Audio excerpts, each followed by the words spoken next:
días a todos. Les damos la bienvenida a una emisión más de La Llave Maestra. Hoy nuestros invitados hablarán sobre las tentaciones para las empresas, facturación apócrifa y nómina ilegal. Los invitamos a permanecer con sus micrófonos y cámaras desactivados para una mejor comunicación. Asimismo, los invitamos a participar enviando sus preguntas por medio del chat y agradecemos a nuestro patrocinador en Consultoría Integral de Negocios por acompañarnos el día de hoy. Comenzamos. Muchas gracias, buenos días. De entrada, una disculpa, un poquito de fallas técnicas por acá, este lado, pero pues ya estamos conectados. Y le quiero dar la bienvenida a Juan de Dios Barba, presidente de la Comisión Nacional para el Desarrollo Democrático de la Coparmex. Juan de Dios, muchas gracias. Nuevamente nos acompañas y reitero una disculpa por la espera. No, al contrario, a las órdenes, Iván, muchísimas gracias por la invitación y dispuestos. Gracias. A Johnny Alexander López, maestro en Derecho Fiscal, también ya participante de varios meses aquí con nosotros de análisis, desde el Pariadisaco Cancún, ¿no, Johnny? Muchas gracias y sí. También mis disculpas por empezar un poco atrasado. Buenos días, Iván, muchas gracias por la invitación, no te preocupes, aquí estamos. Gracias. Y le damos la bienvenida a la licenciada Elizabeth Gaudi, empresaria, que por primera vez nos acompaña y esperemos que sea la primera de muchas. Muchas gracias, Eli, y una disculpa igualmente. Gracias, Iván, por la invitación, a la orden. Bueno, y pues entrándole duro al tema, ¿no? Creo que estamos viendo todo el sector empresarial que está muy debilitado en temas de flujo, en temas de facturación, en temas de poder encontrar el camino nuevamente que lo lleve a lo que teníamos antes de la pandemia como empresas. Y creo que es un momento medular donde va a haber una tentación muy grande, ¿no? A disminuir las nóminas bajo estructuras excesivamente agresivas y ya al margen de la ley, como pueden ser las facturas o como puede ser los esquemas de outsourcing que han estado tan satanizados por la agresividad que implica. ¿Tú qué nos puedes opinar de esto, Juan de Dios? Bueno, pues como bien dices, Iván, hay una gran tentación, no es de ahorita, lleva muchos años. Por supuesto, la postura institucional de la Confederación Patronal de la República Mexicana y la mía personal es decididamente en contra de las empresas factureras, decididamente en contra de los asesores que proponen este tipo de estrategias, como tú decías, agresivas, pero también hay que diferenciar lo que es una estrategia de carácter fiscal dentro de la ley y lo que estos esquemas proponen que claramente está fuera de la ley.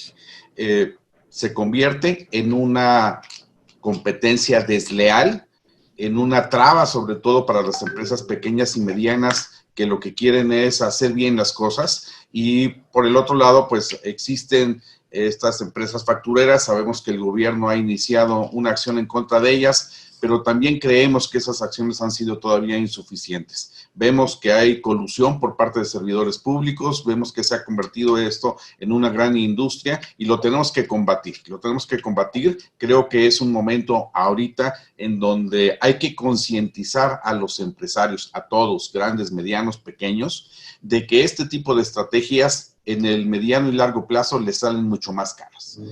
Personalmente, en el ámbito profesional, me ha tocado atender asuntos que ya tenían 4 años, 10 meses cerca de una prescripción y de repente llega un acto de fiscalización por parte de la autoridad, reclama alguna factura, reclama algún hecho sucedido hace muchos años y llega el empresario y dice, pero es que yo pagué porque me lo iban a arreglar, porque esto no iba a tener problemas. Y le digo, pues me da mucha pena, pero ahora vas a tener que volver a pagar, pero para que te lo hagan bien. Sí, claro, siempre será esto, la famosa pastilla de azúcar, ¿no? Que no trae ni medicamento ni nada, sino que nos hace pensar que todo va a funcionar correctamente, ¿no? Tú, Johnny, ¿qué nos puedes decir al respecto? Debes de ver allá por muchos juicios de este sentido, ¿no? Hola, sí hay varios, en el tiempo que estuve en el SAT me tocó verlo desde la parte de la autoridad, las revisiones que hacíamos, los 69, el procedimiento 69 que está en Código Fiscal de la Federación, los contribuyentes que se acercaban con nosotros como EFOS o como EDOS, que por no necesariamente no es que no llevaran a cabo las operaciones, ¿no? Porque muchas veces hablamos de las factureras que que sí actuaron de manera ilegal, de manera indebida, pero también hay muchos contribuyentes que simplemente no tenían un buen contador, no tenían un buen abogado y no pues tuvieron el cuidado de hacerse de la información y documentación necesaria para tener un respaldo suficiente. Entonces, entre todos esos EFOS y EDOS, las empresas que facturan operaciones simuladas o las que deducen operaciones simuladas, pues se están llevando a varias empresas igual que aparentemente eran empresas sanas, ¿no? Simplemente que por un descuido pues, no llevaban las cosas de manera correcta. Aquí en juicio vemos mucho de ese tipo. Hay ocasiones donde pareciera que la operación sí se llevó a cabo, pero los elementos no son suficientes, ¿no?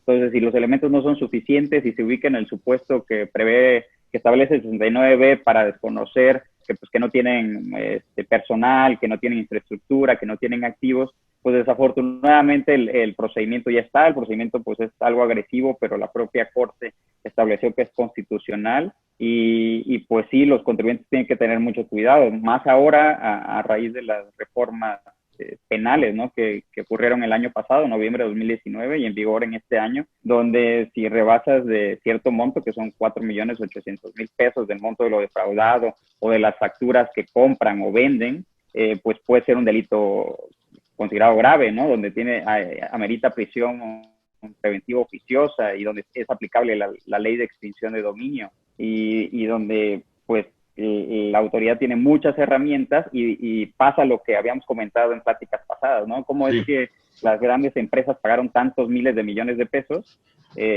sin que se les iniciara un procedimiento penal, pues obviamente o pareciera que fue a través de ciertas pues, amenazas, ¿no? Y el propio procurador fiscal y el presidente luego así lo han reflejado, ¿no? Ahora estaba escuchando el día de ayer que el procurador fiscal dijo que van a firmar unos convenios con los estados de la República para compartir información entre los estados y la federación y poder iniciar pues más delitos de defraudación fiscal y con esto pues recaudar más, ¿no? Derivado de estas compras y ventas de comprobantes fiscales. Gracias, Eli, ¿por qué como empresarios de repente sentimos una inclinación hacia esta situación? ¿Cuál es tu opinión con tu gremio, con lo que tú ves? Mira, me lo dijo un excelente asesor hace unas semanas. Como empresario estás con la lógica del negocio. Y la lógica del negocio no toma en cuenta muchas cosas a veces. O si no estás lo suficientemente informado, ¿crees que puedes jugar con algunas reglas de los pequeños negocios o crees que puedes jugar con algunas reglas de los grandes, de los corporativos? Y la verdad es que muchos de los empresarios estamos justo en medio. Somos una pyme que empieza a crecer, que se empieza a ir hacia la ME más que a la PI, y lo que empiezas a hacer es darle o estar a favor de que el negocio salga adelante y empiezas a hacer números y dices, bueno, ¿qué otras opciones hay? Ahí, por ejemplo, si no tienes un respaldo, una asesoría, una actualización de qué es lo que verdaderamente puede pasar si tomas estas decisiones, te confundes y juegas con las reglas de negocios pequeños que pues pueden pasar de cierta manera desapercibidos. Estoy hablando de una fondita, un puesto en la calle, o quieres jugar con la palabra favorita de los grandes que es estrategia fiscal, estrategia financiera, y realmente no estás enterado de las implicaciones que tiene que tomes cualquiera de las dos decisiones. Si te enfocas en la lógica de negocio como empresario, muchos de los directores somos más comerciales o más creativos, menos financieros. Eso es una responsabilidad que debemos de tomar, porque efectivamente, como decía Juan de Dios, siempre que algo se haga mal, va a tener malos resultados. O sea, no puedes estar con la esperanza de que, bueno, pues voy a hacer esto y tal vez me salga.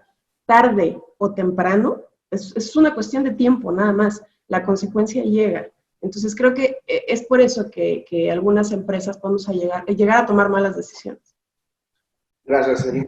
Y es que es cierto, ¿no, Juan? Tomando lo que tú dijiste hace un rato con lo que acaba de comentar Eli, muchas veces el emprendedor es mal asesorado o mal llevado, ¿no? Y parece ser una señal buena el cómo disminuir y generar más flujos bajo estos esquemas, que como bien lo dijiste, ni es una estrategia, ni es una condición que esté en la ley para decirles una planeación financiera ni fiscal. Simplemente está fuera del marco legal totalmente, ¿no? Así es, y Sí, lo que decía Eli ahorita me parece muy relevante y es totalmente cierto. La mayor parte de los emprendedores tienen un perfil enfocado hacia las ventas o enfocado hacia la producción, difícilmente a la cuestión meramente administrativa.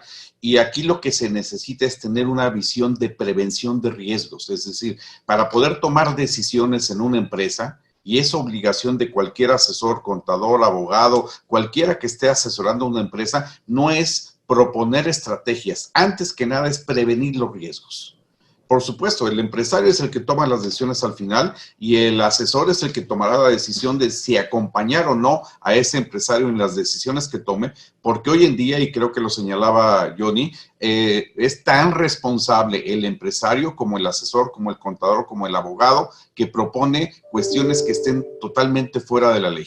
Hay que actuar en prevención de riesgo y hay que ver en qué se puede traducir y lamentablemente, también lo decía Johnny, la aplicación de estrategias legales por parte del gobierno criminaliza a los empresarios. Y yo creo que aquí habría que hacer una distinción muy clara entre aquellos empresarios que han querido trabajar bien, que han querido cumplir, pero con tanta regulación es prácticamente imposible cumplir al 100% con todo, pero hay que distinguirlos claramente de los que son mafias, de los que claramente están creando estructuras para defraudar al fisco y defraudar a los clientes y defraudar a México, porque al final de cuentas está afectando a todo el país. Sin embargo, la autoridad trata por igual a todos. Creo que ahí tenemos un gran reto de hacerle entender a la autoridad que hay, hasta en este tipo de casos hay clases, ¿no? Claro, y como dijo Johnny, no puede haber una compra real que a lo mejor no diste ni la materialidad ni la sustancia por error, ¿no? Y finalmente te lleva a la misma condición que si hubieras comprado la factura, ¿no? Cuando realmente hiciste todo el proceso. Así es. Aquí, en este respecto, Eli, ¿tú sí sientes que el empresario cuida esta parte de la sustancia, de la materialidad de las operaciones, o nos vamos mucho de que ya me llegó el CFDI, lo pagué y se acabó? Yo creo que sí nos vamos mucho en ser transaccionales, en ser más rápidos en temas de servicio, lo que les comentaba, ¿no? Nos hace falta conciencia, creo que esa es la palabra. Creo que Juan de Dios también inició su plática con eso, ¿no? Hay que concientizar porque no hay conciencia acerca de los riesgos, sí nos vamos más por transacción. Y yo creo que hay unas fórmulas básicas que deberían de darnos a todos los empresarios. No sé, sería el curso de palitos para empresarios, que es, tienes que hacer tus cuentas contemplando que una gran parte se tiene que ir a cargas sociales, que una gran parte, y cuando digo gran parte es, yo me la pasé meses tratando de comunicarme con el equipo de contadores, ¿no? Porque también son diferentes lenguajes y ellos, claro que me explicaban, pero pues yo no entendía en mi lenguaje comercial, ¿no? Hasta que un día les dije, a ver, ¿cuál es el porcentaje total? O sea, porque me hacían los desgloses y entonces los cálculos y demás, cosa que ustedes seguro dominan perfecto. Entonces, un día logré llegar a un margen entre el 43, pero el 53, pero hasta el 56% de lo que le pagas a un empleado. Yo les invitaría a que le hagan un examen a varios emprendedores de pymes y que les digan, oye, ¿cuánto debes de pagar máximo a cargas sociales? Dame un porcentaje, ¿no? Un número redondo. Y hoy puede ser que muchos de ellos no tengan claridad y que no estén conscientes que si a alguien le pagan 10 pesos, en realidad no son 10, redóndalo en 15. Esa clase de números básicos, creo que muchos emprendedores no los hicimos en algún momento de la vida de nuestras empresas. Y que también tienes que considerar que el IVA no es tuyo, no es tu dinero. El IVA no te pertenece, lo tienes que pagar.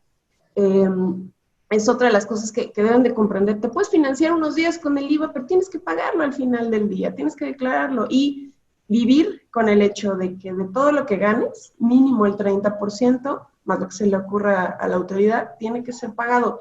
Parecen números muy básicos, muy redondos, pero que en una lógica comercial de repente olvidamos.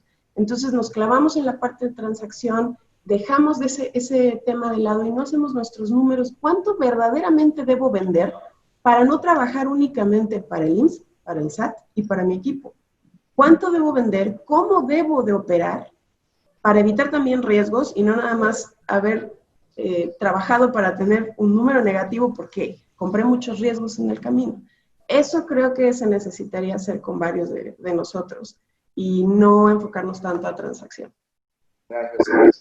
Como dijo Eli, Johnny, creo que es importante hacer los números. Y los números, cuando caemos en una cuestión fiscal, pues se duplican y hasta se triplican, ¿no? Creo que es el peor acreedor el SAT, ¿no, Johnny? Sí, y como decía hace rato, con las reformas cada vez es peor, ¿no? Porque incluso con las multas que se crearon, la reforma fiscal del año pasado, pues igual la venta y compra de facturas, si se llega a demostrar por el SAT que pues para el SAT esa operación fue inexistente, pues solo simplemente la multa va de un 55, un 75% del monto de la factura, ¿no?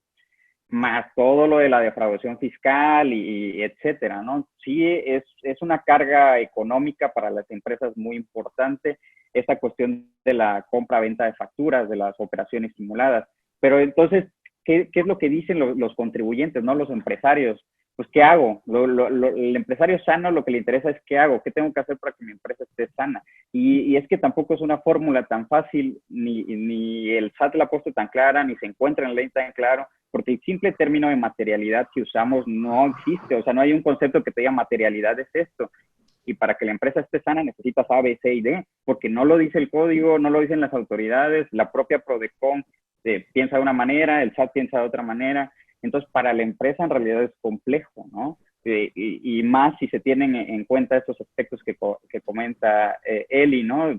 El empresario, si no es contador, no es abogado, tiene una mentalidad distinta al contador o al abogado, y es difícil de entender y cuadrar todo. Oye, ¿por qué tengo que verificar que la persona que me va a pedir una factura esté en un listado? Que además hay que checarlo en la página del SAT.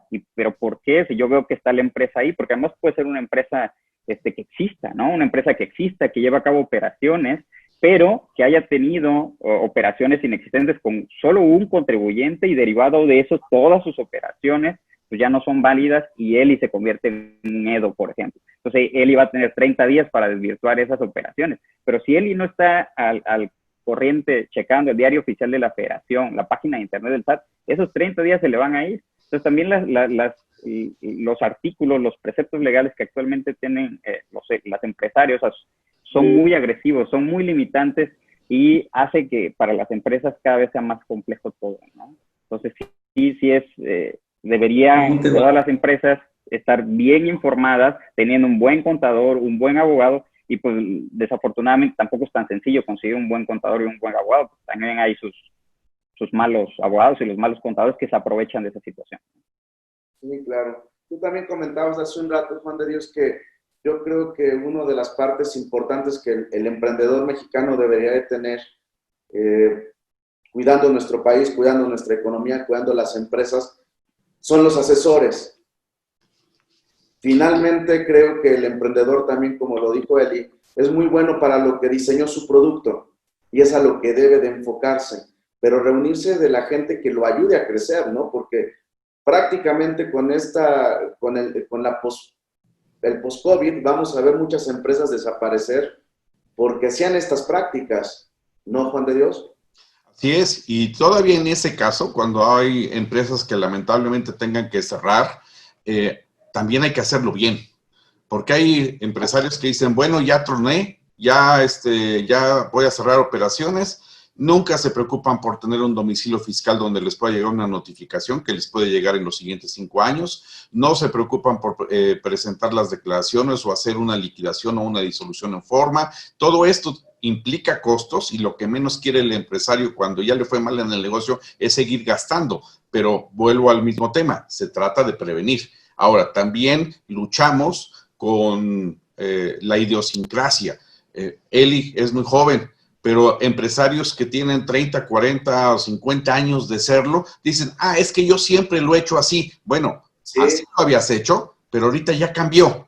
Estamos en una nueva época. La autoridad tiene herramientas tecnológicas. En el momento que emites una factura hace 15 años, la autoridad ni se enteraba porque era de papel. Pero ahora en el momento en que lo haces electrónicamente, a los 2 segundos, ya está en los archivos del SAT. Entonces, luchamos mucho también como asesores con la mentalidad del empresario cuando tiene muchos años de serlo y piensa que las cosas pueden seguir siendo iguales que como se hacían hace mucho tiempo. Y el reto principal, sobre todo para los emprendedores, es encontrar asesores, contador, abogado, que les traduzca el lenguaje técnico a un lenguaje práctico. Nosotros tenemos la experiencia empresarial y podemos entender que el empresario se rige por una mentalidad de flujo de efectivo. Cuando llega el contador y te dice que tienes una utilidad que hay que pagar impuestos y la respuesta puede ser, oye, no tengo para pagar la nómina, porque ni siquiera saben explicar cuál fue la dinámica del flujo de efectivo para que la entienda el empresario. Sí. Sí, yo creo que como hace un momento lo dijo Eli, hay dos partes en un emprendedor, ¿no? La lógica de negocio que te lleva a hacer algo, pero no comparte o no es compaginable con la lógica jurídica, ¿no? Y es cuando existe este divorcio, existen muchos problemas. ¿Qué podemos, desde tu punto de vista, Eli, qué podemos decirle a los emprendedores para evitar que caigan en estas tentaciones? Lo primero es, como líderes de las empresas tenemos la obligación de informarnos y de estar actualizados, y eso tenemos que ponerlo en nuestro job description. Muchas veces el objetivo mayor es el éxito del negocio, pero el éxito del negocio depende en gran parte justo de prever los riesgos y de estar informados, de tener suficiente información. O sea, lo primero es que no se los cuenten, ¿no? No significa que uno tenga que hacer la contabilidad o que uno tenga que hacer las transacciones, no, pero sí estar enterados y rodearse del equipo de asesores.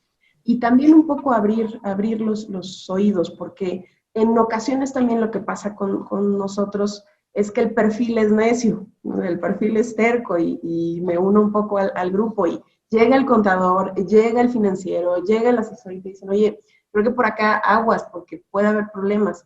Y entonces, como hay este respeto de colaborador jefe, pues ya no insisten. También tenemos que abrirnos a escuchar y estar bien claros en los riesgos, ¿no? Entonces, una es informarse, la otra es rodearse de un equipo tanto interno como externo, porque te llega a dar ceguera de taller, al propio equipo le puede dar ceguera de taller y después también de recibir línea del líder, ya, o sea, siguen la línea y se evitan problemas y ya. Entonces es bueno tener un equipo externo, no nada más interno, y estar actualizados en ese sentido, Iván. Creo que serían las dos recomendaciones. Y no sé, tal vez poner un post-it, un cuadro grande donde diga, si haces las cosas mal, es una cuestión de tiempo. No es una cuestión de que suceda o no, es tiempo. Lo hemos visto con grandes y medianos, es tiempo. Y algo te va a costar. No sabes hoy qué, pero algo te va a costar. Entonces hay que poner un post-it grande en un lugar donde se vea y que diga eso. Gracias, Eli. Johnny, tú que abordaste mucho el tema penal, de multas, ¿podrías hacernos un resumen para que para que las personas que nos están escuchando entiendan las implicaciones legales?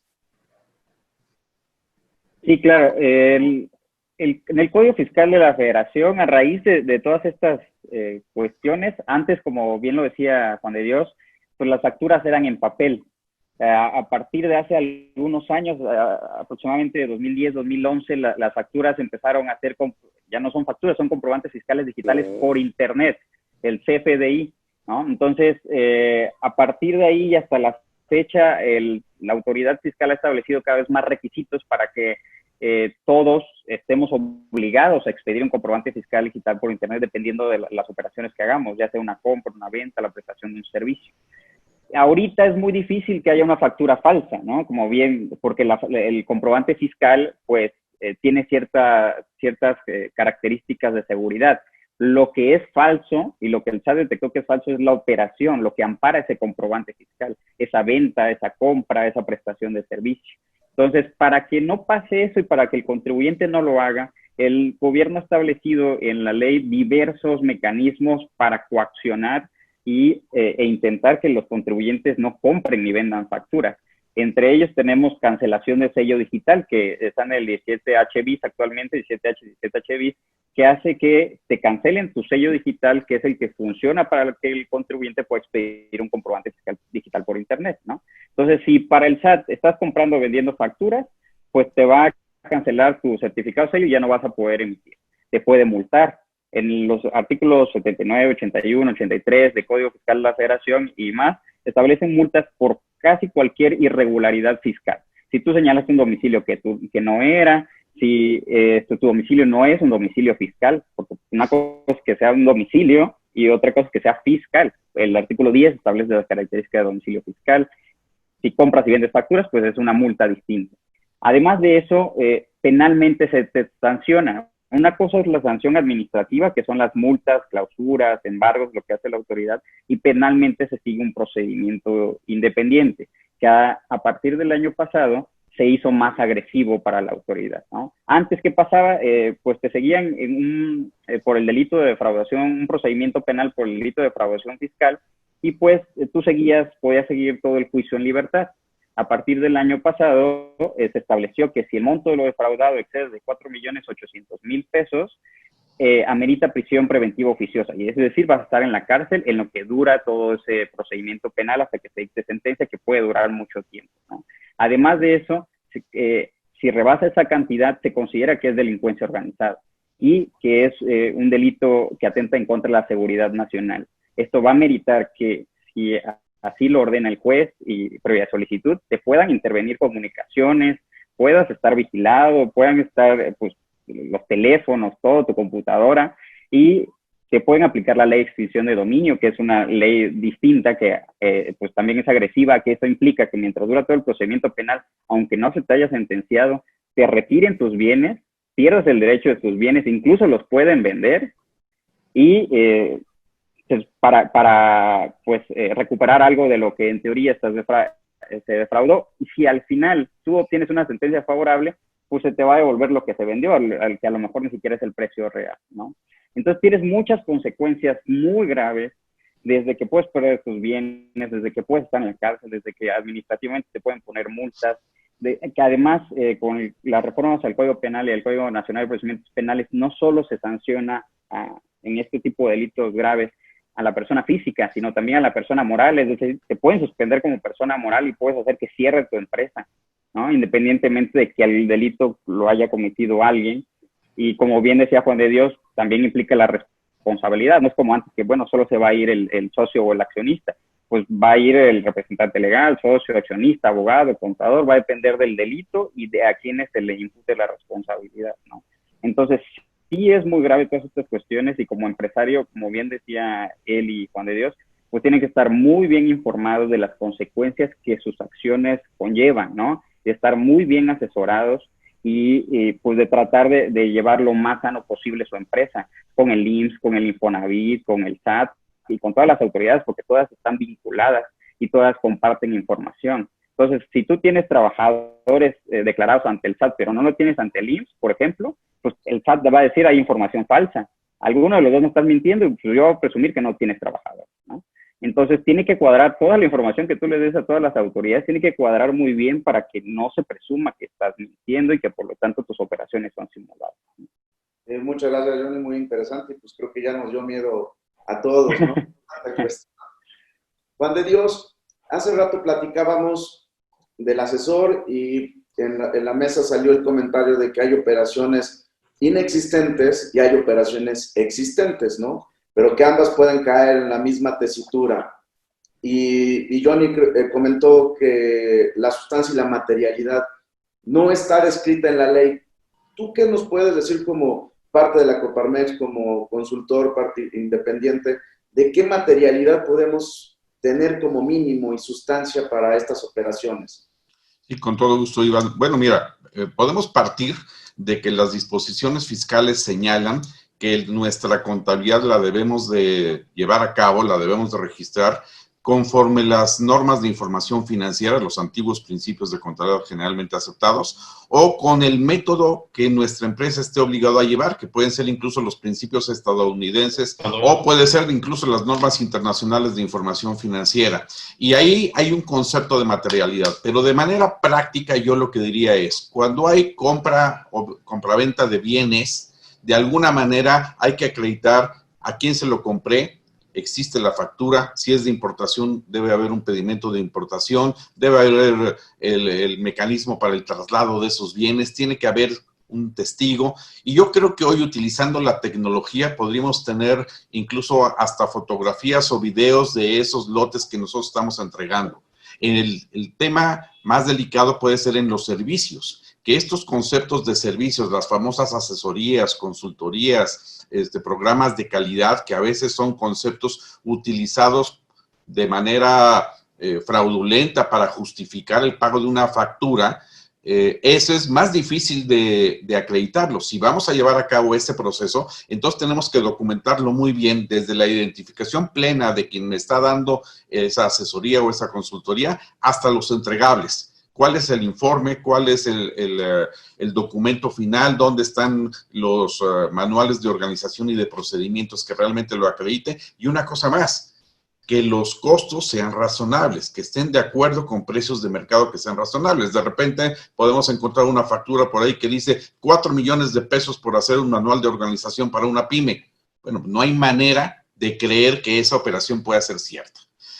Ahora, yo diría que como recomendación a los empresarios, a los emprendedores, cuando algo suena demasiado bueno para ser verdad, es que no es verdad. Cuando llega alguien y te dice, oye, te voy a cobrar un 6%, un 8%, ya de todo, incluyendo el IVA, pues claramente ahí o no estamos siendo instrumentos para un lavado de dinero o claramente hay una defraudación fiscal. Eli comentó algo que es muy relevante también. Muchas empresas, sobre todo pequeñas y medianas, se confían en lo que le dice el equipo de trabajo interno y a veces puede tener la mejor buena fe, pero a lo mejor hay esa ceguera de taller. Siempre será importante que tengas un respaldo, es decir, tienes un contador, ten un asesor fiscal, tienes un abogado interno, ten un asesor jurídico externo, de alguna manera que se sientan, por decirlo, vigilados o por lo menos que se confronten las ideas, que pueda haber ese análisis en conjunto y, por supuesto, hacer una especie de consejo de administración. Llámale como quieras, o consejo directivo, reúnete una vez cada 15 días, vean todos los temas que están pendientes y ahí surgen muchas cosas que si se trabajan con la idea de prevenir los riesgos, se pueden resolver. Sí, muy bien, Juan de Dios. Yo también opino que también el tener tu contador interno y tener un asesor externo es maravilloso, porque el contador interno ve solamente un pedacito y a lo mejor el externo puede ver 10 empresas diferentes y puede tener una visión completamente diferente, ¿no? Yo también opino como tú, yo también de repente he encontrado quien llega a ofrecerte temas de nómina y casi te lo dan regalado, que porque a ellos les dan descuento en seguros, ¿no? O en la compra de coches. Es ilógico, ¿no? Si es un negocio y va a generar una razón de negocio, debe de haber un costo y debe de haber una utilidad para quien lo está proporcionando. Voy a este punto y me regreso tantito contigo, Juan de Dios. Yo en la práctica, de repente, para quien nos escucha, el SAT de repente te dice, a ver, demuéstrame que el que te firmó fue tu empleado o empleado de la empresa para darle materialidad. Ya es una forma también de exagerar, ¿no? Así es, por supuesto. Bueno, de hecho, por un lado, llega la autoridad, te hace un acto de fiscalización y te empieza a pedir contratos de todo. Cuando pueden formar parte de la materialidad, en ese concepto abstracto y extenso de esta palabra, pero en ninguna parte del Código Fiscal te exige que tú tengas que tener un contrato de respaldo por cada una de tus operaciones. Pero si eso lo concatenas con el criterio de la Suprema Corte a fines del año pasado acerca del concepto de fecha cierta, en donde dice la única manera que tienes para poder acreditar la fecha cierta de una operación es que lleves a cabo la certificación ante un fedatario público de un documento, pues esto nos lleva también a la recomendación de revisar todas las operaciones durante el año, ver cuáles puedan ser más relevantes y hacer los contratos preferentemente antes, pero si no, por lo menos hacerlos después, dejar perfectamente sustentada esa operación y hasta donde sea posible ratificar las firmas ante un fedatario público o inclusive hasta sacarle una copia certificada, si no quieres pagar la ratificación, sacar una copia certificada de tal manera que tengas oportunidad de acreditarle al SAT que ese documento fue elaborado antes de que iniciaran los actos de fiscalización, porque es típico que te dicen, dame los contratos, les entregue los contratos, eso los hiciste ayer, no te los hago válidos. y tienes que ir a promover un juicio con los costos y tiempos que eso representa para poder tratar de vencer a la autoridad. Digo tratar de vencer porque también los criterios en el Tribunal Federal de Justicia Administrativa y en algunos de los colegiados se han vuelto mucho pro SAT, pro gobierno, y se cometen algunas injusticias también ahí. Y también hay muchos que te dicen, ¿no? Que hay que tirarle el café a las hojas para que se vean viejas o sacarlas al sol. Eso no da ni fecha cierta ni nada, se pudo haber hecho ayer, ¿no? Así Como es. dice Juan de Dios, yo también opino que las copias certificadas es lo más óptimo que podemos tener en muchas operaciones, ¿no? Así es. Aquí en este contexto, Eli, creo que concluimos mucho que al emprendedor en nuestro país le falta estar un poquito más preparado aparte de su expertise, que es a lo que abrió su empresa, ¿no? Le falta un poco de conocimiento para no cometer errores en el camino. ¿Cuáles serían tus recomendaciones y conclusiones para despedirnos, Eli? Entrenarse en todos estos temas y capacitarse en todos estos temas, y cuando haya que escoger a los asesores también, igual que en cualquier proceso comercial, ¿no? Se hacen comparativos, se ven varias opciones. En el camino uno se puede encontrar de todo tipo de personas y gente que se dice profesional, pero en realidad no lo es. En el tema contable es muy importante tener gente de confianza que esté actualizada, que le interese tu contabilidad, hablando de asesores externos, porque muchas veces también, como no están dentro de la empresa, pues no prestan suficiente atención y se les van algunas cosas pues porque no tienen más clientes, etcétera. Entonces, hay que hacer una evaluación verdadera de tanto asesores contables como legales. En el tema de gente, en el tema laboral, hay una cantidad impresionante de abogados que te malinforman. Perdón, yo los veo así como muchas llenas, así alrededor de conciliación y arbitraje, que te dan unos consejos pésimos, que no te informan, que no te dicen de la ley, que se la pasan años cobrando igualas, porque, bueno, dicen que esa es una estrategia para un juicio laboral, cuando en realidad es lo peor que se puede hacer, ¿no? Hay reglamentación muy clara, tienes obligaciones como patrón con tus empleados, si se mantienen, si los das de baja, si se van, si se quedan. Son muchas cosas que, insisto, también ustedes deben de saber, y que hasta que te topas con muchas de estas llenas y llegas con un despacho laboral decente, pues te das cuenta. Entonces, lo ideal no es agarrar el primero o el recomendado, sino hacer un comparativo, cuál es su historial, a qué empresas ha respaldado, a qué empresas ha defendido. Son empresas que tienen cierta calidad moral, porque también ahí se ven la clase de proveedores que puedes llegar a tener, ¿no? Creo que esas serían como las dos sugerencias para cerrar. Primero, informarse, el conocer la ley, el conocer las actualizaciones, el jalar información de todos lados, y después escoger muy bien al equipo. Un equipo interno de confianza es básico, escucharlo es también muy importante, y un equipo externo que se compare y que puedas ver su historial. Igual como cuando contratas a alguien y pides referencias, bueno, también investigar a estas personas y acercarse a los que saben, como por ejemplo ustedes tres. Gracias, Eli. Muchas gracias por tu participación y esperemos verte pronto nuevamente. Gracias, Iván. Johnny, evitamos la tentación y tus conclusiones y recomendaciones. Sí, yo creo, digo, por todo eso que les comenté, pues lo que yo les sugiero es de evitar la tentación, porque se pueden meter en más problemas que beneficios, ¿no? Como decía él y Juan de Dios, a la larga, pues las cosas malas tienen resultados malos, ¿no? Mi recomendación es pues llevar bien toda su contabilidad, toda su empresa, que tengan una empresa sana, que la información que le den a una autoridad sea la misma y coincida con la que le den las otras autoridades. Si tienen un problema con la autoridad, que se acerquen, le expliquen muy bien cuál es su modelo de negocio. Muchas veces también les exigen documentación, extraordinaria, porque no entienden el modelo de negocio al que se dedican. Parte de estas operaciones que el SAT considera como simuladas son servicios intangibles que el propio SAT, y tal vez si uno se lo cuenta a una persona, a un tercero, tampoco lo entendería. O sea, ¿a qué te dedicas? Dime qué es lo que tú haces, con palitos y bolitas, porque a veces para el contador y para el abogado también es difícil entender lo que hace el cliente, ¿no? Entonces, eso lo tiene que tener muy claro la autoridad, porque si la autoridad no lo duda, pues para la autoridad no existió esa operación. Entonces, a la autoridad se le tiene que explicar con palitos y bolitas. Si llegan a tener el problema, mi sugerencia es acérquense a la autoridad, explíquenselo con palitos y bolitas y les digan qué necesitas. Porque a lo mejor sí lo tienes, pero no sabes qué darle para comprobar esa materialidad. Y si ya tienen el problema, en estos casos, Prodecon, que actualmente pues, ha trabajado muy bien, les puede ayudar mucho, ¿no? Si esa inexistencia de operaciones se las están cuestionando en una facultad de comprobación que la autoridad lo puede hacer, está ya aceptado mediante jurisprudencia, pues pueden acercarse a través de un acuerdo conclusivo y la propia Prodecon ahí puede ayudarlos, ¿no? A comprobar la materialidad. Mira, tal vez con esto o hablando con la autoridad, etcétera.